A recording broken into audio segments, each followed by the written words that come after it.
aduun jedhanii jiru. Roobaa jira. Anuu uffata nafa jedheen surruuba.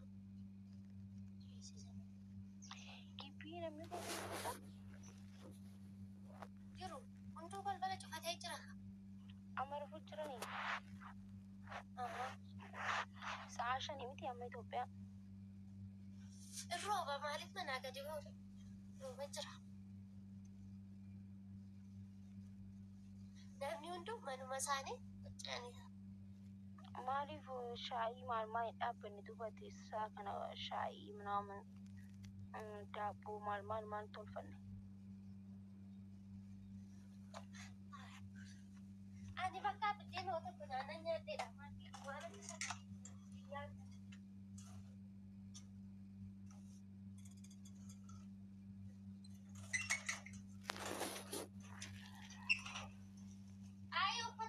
Sa'aatii 3. meeqa sa'aatii warri Itoophiyaa sa'a 3 fi afurii ta'uuf deema. daqiiqaa 45 jaafan. Hin kufin.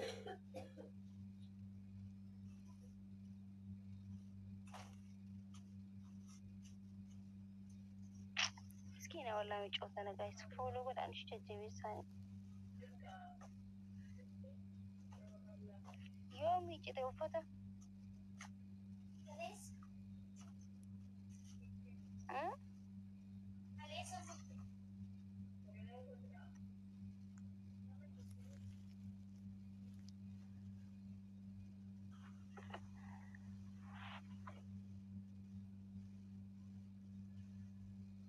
Qabdi haadhaaf abbaan qabdu.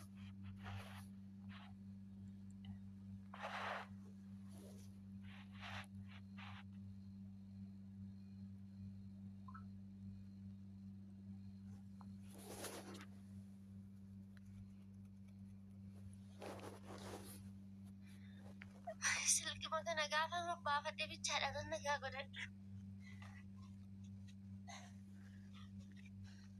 Haadha abbaan qabdu akkasitti rakkoo meeqa keessa dabarteetina ofitti qabnee waan dandeenyu qarqaarsiisne asitti amma duraan boojii ture bakka garaa hamna balleessiti amma kunoo isee hunda wanti hin galchuuf akka yaa'u gammaddii nama qabdu akka tu'ituufi isee hedduu mana kanatti hin harkitanii mi'aan namaa akkatti hedduu kanatti ifitti wanni jeen beeku.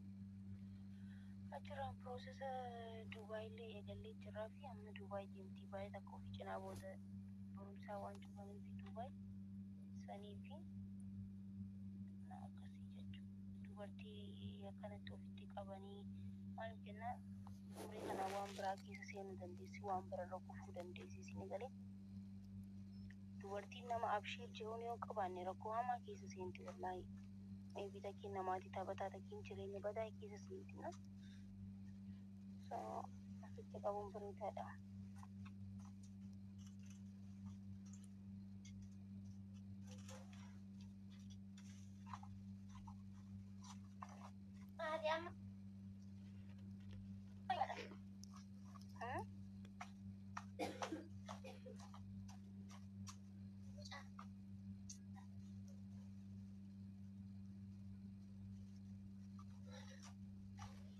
Rifeensa baadhaan ni deemtee? Arraan naadha.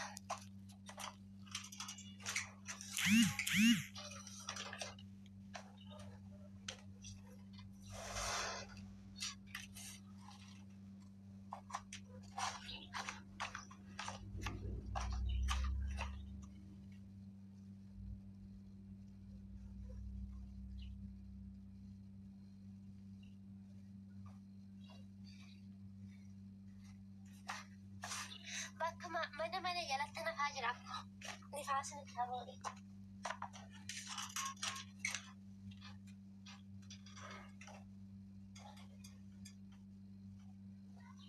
Biiftuu.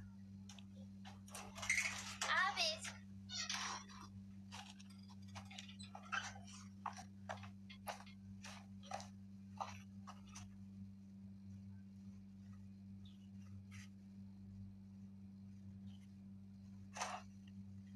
Abisha.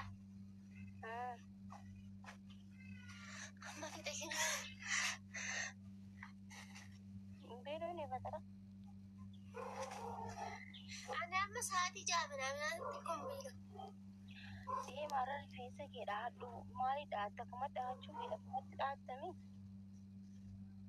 Shurrubbaa takkalmatti dhaadha. Shurrubbaa bareedaa dhaadhu deemu. Annaadha. Maallaqa ni qabdaa? Qabee shurrubbaan waan akka birrii baay'ee Eree qaba.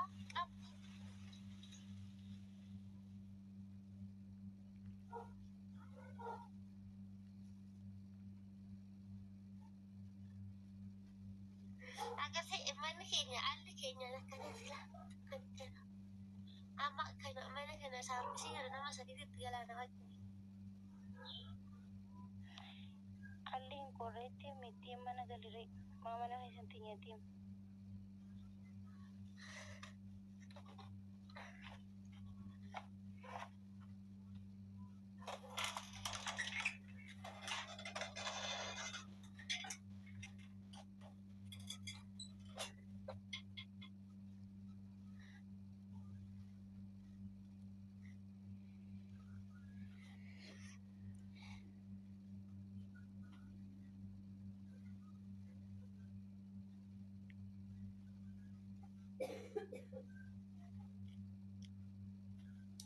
Amma jechuudha naannoo taaptaap godhame. Taaptaap godhame. Warri mana maakis mana kanas jirtaaf hundi keessa nuuf oolota taasisa. Otuu badduu baadhee bikkuma 200 garii akka gabbadu.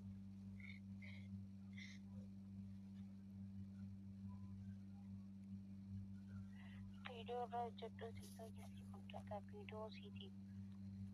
Nama kaameraa na waraabuun na baabal sila dhuma waxxalee jedha ture garuu kaameraa namni waraabuun jiru.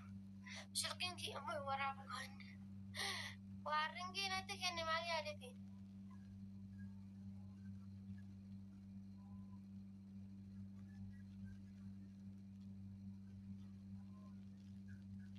Koppileen kinaa godhaa daqiiqaa afurii nagartee maal akka balleesse garuu hin beeku.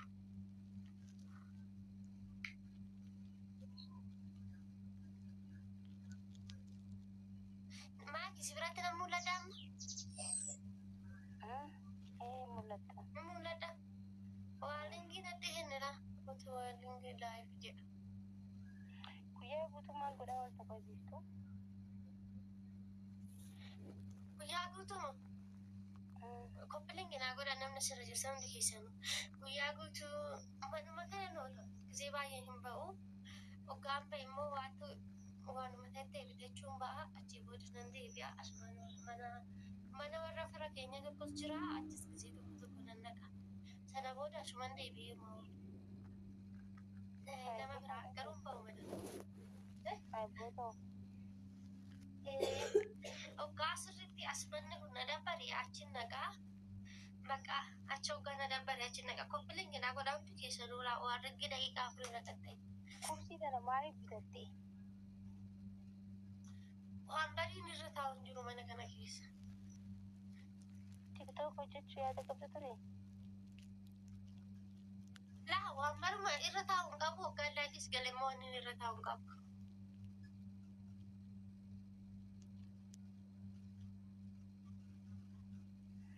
Reefuu kadhataa turte TikTok irratti jaanii barreessu jiran akkasii?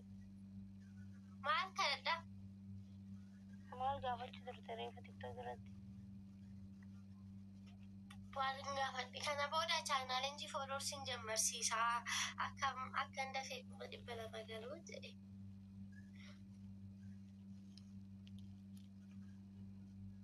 Fooloo taasisan namoota gashtii nagalchee fooloo taasisiisa. Isaan jammaraa kananii jedhe. Manni kana. Maallaqa si kanani?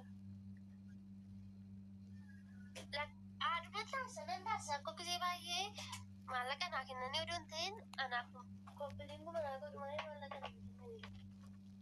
Kiraafuu dhiyeessii kana rakkoon hin jiru.